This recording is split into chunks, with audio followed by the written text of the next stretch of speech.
Why does this not affect your credit? You are not negotiating due to not having the money to pay the creditors out.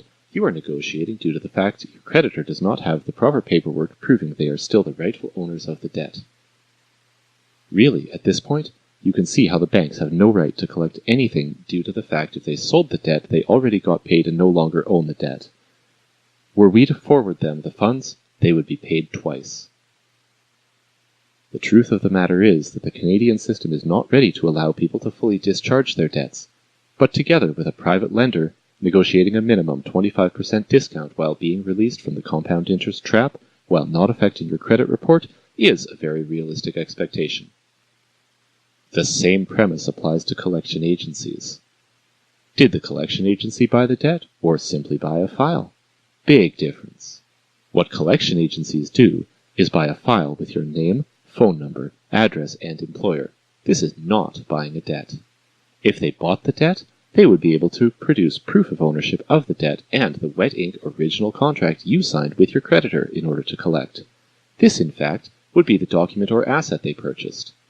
If they merely bought the file, they have no legal grounds to collect. This can create a huge opportunity to reduce your debt by thousands while not affecting your credit.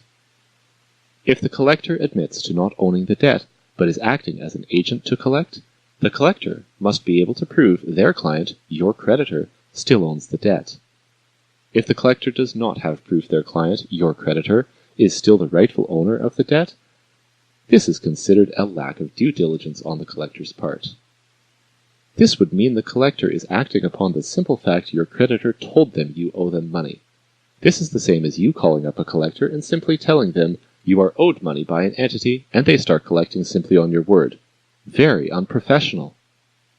The only entities allowed to ask a creditor for proof of ownership of the debt are you, the borrower, but only if you have the funds to pay out the loan in a lump sum payment, or a private lender who is providing a debt consolidation loan via purchasing the debt from your creditor.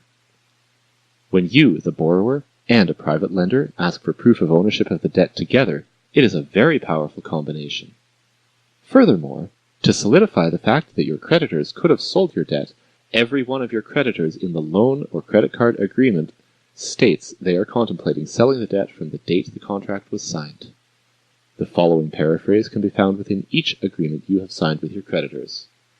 Your creditor may, without notice to you and without your consent, sell, transfer, pledge, or assign all or part of this agreement to any third party. The above paraphrase found within the client agreement you signed with your creditor confirms your creditor could have sold your debt. The above paraphrase found within the client agreement proves your creditor was contemplating selling your debt to a third party from the date the contract was signed. Therefore, the documentation we are requesting is a very reasonable and simple request. Your creditor needs to prove they are currently the rightful owner of the debt, due to the fact debts are bought and sold every day, as implicated in the client agreement.